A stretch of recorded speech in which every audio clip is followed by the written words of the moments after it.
Downtown Raleigh heard the voices of advocates concerned with reproduction rights for families in North Carolina. With the changing of the seasons, your allergies might be acting up more than usual. I'm Elise Kobe. I'm Reese Harnett. I'm Emma Rawls. I'm Danny Shea. I'm Hannah Hutter. And I'm Lisbeth Ramirez. Those stories and more on Q News.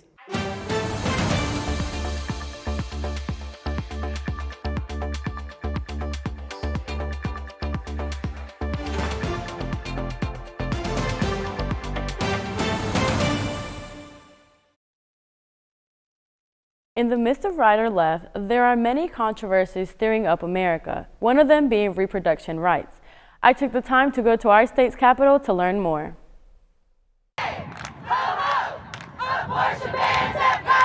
The Reproduction Advocacy Day hosted over 200 lobbyists and community members from all over North Carolina in downtown Raleigh. Women and girls in these groups across this country are once again being put at risk of having to resort to unsafe abortions. The event was created by Planned Parenthood South Atlantic and hopes to bring lawmakers to a decision that they say will help all North Carolinians. To have intentional conversations about their stories and why they're here and why it's really important to protect reproductive rights and freedom and bodily autonomy in our state, in North Carolina. The Reproductive Freedom Advocacy Day is just one of the many events that legislative office here in Raleigh, North Carolina sees. Many representatives have different opinions on the issue, but they all care for the well-being of the North Carolina people. Important thing for both me as the one down here representing them, and for them if they have some concern, public concern. The Planned Parenthood Coalition was excited to see their hard work finally come to life. It feels very grounding and it feels really beautiful to be able to kind of see the vision that we as a coalition brought together. Although there are advocates for both sides, common ground has not been found.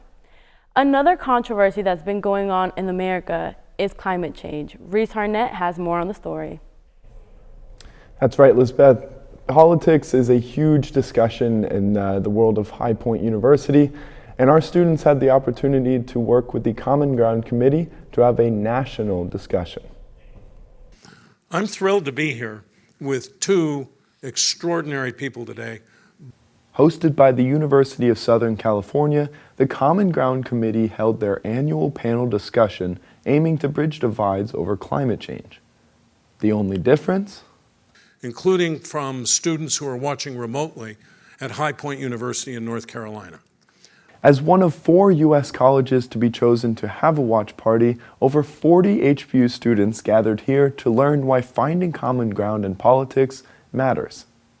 The watch party for Common Ground Committee events are vital because our message of bringing light, not heat, to civil discourse is important and helps show college students that there are more effective ways to communicate with people who have differing opinions than yours. The prestigious panel answered questions from college students at both USC and HBU, Brendan Mala being one of them. So I think these are the conversations that need to be had. Regardless of what your political belief is, I'm just glad that I could be a representative from High Point in this discussion. Ground Committee holds events throughout the year, and as someone who was there for the event, I can say that I'm very much looking forward to working with them again. Something that our HBU students may not be looking forward to is an increase in pollen through this season. Elise Kobe has more. As temperature levels rise, so do the levels of pollen in North Carolina. This year's pollen levels are predicted to be the highest. The weather in North Carolina has become nicer. However, as allergy season enters full bloom, spring allergies become more difficult. North Carolina has mild winters, so outdoor allergens can often become a year-round issue for residents. This year, according to AccuWeather forecaster Alan Reppert, Weather Patterns and Climate Research is forecasting that tree pollen is expected to be the worst in the Pacific Northwest this year. For some, allergy-related health implications have already begun.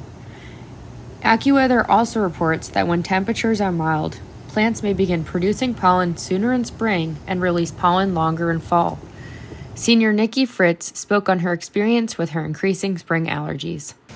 I feel like a lot of people are affected by pollen allergies, especially when the season comes, and every allergy season is different. I know I'm from Orlando, and the pollen there is really bad right now, and in North Carolina right now it's not, but I know it's easy to be treated and people just take medication for it. But while allergies are hard to mitigate among a busy college student schedule, students can reach out to HPU Health for more resources. For Q News, I'm Elise Kobe. Although allergy season is in full swing, students have the resources at HPU that may help their symptoms. Students are encouraged to contact Student Health for any concerns at 336-841-4683. Up next, we'll hear about a student organization that raised over $11,000 for Children's Miracle Network hospitals. Another organization took students to Boston, and High Point Rockers returned to the community.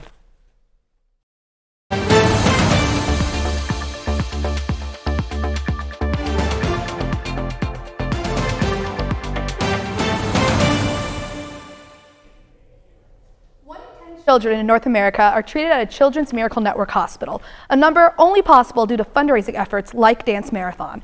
High Point University put on their Panther-thon this April and raised over $11,000. Here's an inside look on that story. What may just seem like a room full of college kids dancing is actually an event with much more philanthropic roots. High Point University's Dance Marathon put on their Panther-thon this April, bringing together people from all over campus to support Children's Miracle Network hospitals. EC members like Megan had a lot to be excited about. I'm really excited for the games, obviously the fundraising, but I'm really excited for the games, and I'm really excited to see people do line dancing. Of course, at the center of Dance Marathon is the dancing, which wouldn't be possible without people like Sarah, who put in so much time and effort. As the morale chair, I've been working on the dance for a really long time, and I'm excited to see all the elements finally come together and for us to celebrate Duke Children's. It is through events like Dance Marathon that miracle kids like Brayden, who stopped by Panther-thon, get the life-saving and critical care they need. Through a lot of hard work and a little bit of dancing, Panther-thon made some amazing outcomes and raised a lot of money for a great cause. 3, 2, 1. Panther-thon isn't the only student organization that's doing big things on High Point's campus. We're going to hear from Danny Shea about a sports student organization that took them to Boston earlier this semester. Danny, we're excited to hear about it.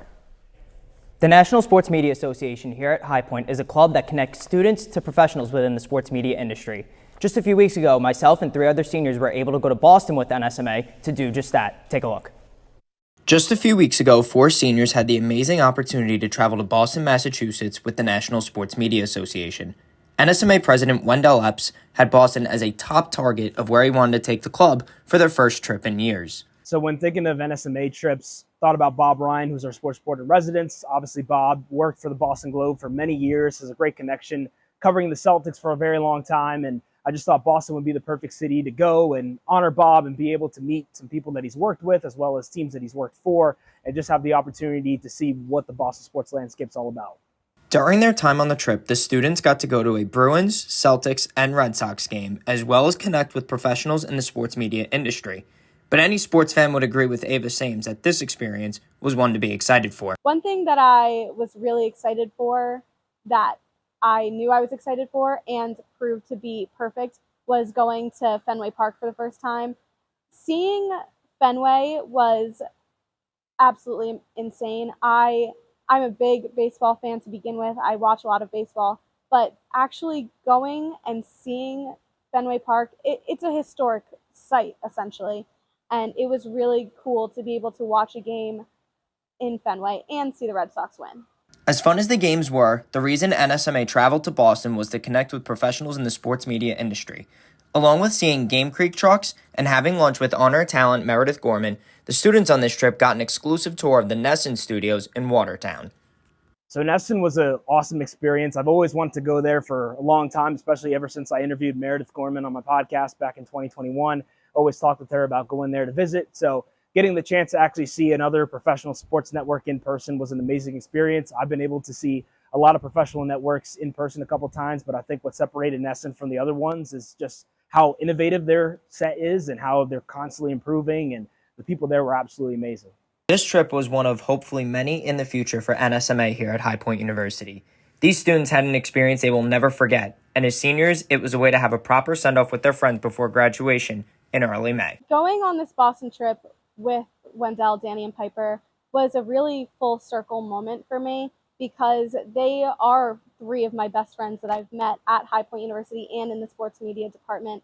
It's really fulfilling to know that, you know, we can go on this trip and network and do all these cool work things, but then after that we go to these games and we get to be friends with each other and we get to watch these games as friends, and it was really, really fun that I got to do this trip with three of what I would call my best friends. The full intention of doing this trip was to be able to set that path for sports media majors and NSMA members to be able to do overnight trips like this. And I think they have the potential to go anywhere they want. If they want to go to New York City, if they want to go to LA and see the LA landscape, if they want to go down to Florida and see that, I think anywhere they want to go, the possibilities are endless. And I'm glad that I really was able to be a part of the first trip to get things kind of the ball rolling with everything. And I think Boston was a great starting point, especially with the connection to Bob Ryan. And I'm excited to see where future sports media majors go at High Point. This trip to Boston was one I was extremely grateful to be on and an experience I truly will never forget. Speaking of sports here in High Point, let's throw it over to Hannah Hutter, who has more on a local staple. Thanks, Danny. It's finally spring, which means baseball season, and the High Point Rockers and community are gearing up for a great season. Since 2019, the High Point community has enjoyed Rockers baseball at Truett's Point, right in the heart of the city. But how has this Atlantic League team impacted the community? It's hard to remember what it was like before we had the Rockers games during this time of year, but I am so thankful that the team is here. I now love that Stock and Grain is also right beside the Rockers Stadium. Even when the Rockers aren't playing, I love to go to Stock and Grain and sit outside and be able to just admire how beautiful the field is, and honestly, it makes me look forward to the season.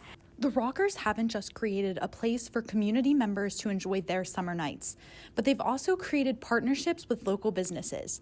From giveaways presented by Dabine Espresso, fireworks presented by Atrium Health Wake Forest Baptist, to post-game hangouts with players at Sweet Old Bill's. I definitely appreciate all that the Rockers have done for our community, and I really am thankful for the community leaders that spent a lot of time, hard work, and even put a lot of their resources towards building that stadium. I think it was a huge step for High Point and has opened the doors for a lot of other businesses to come and succeed. The Rockers have their first exhibition game against the Gastonia Honey Hunters this Saturday. Make sure to support your local teams and grab a bite or drink after the game. That's all for Q News, but don't go anywhere. Q Sports is up next.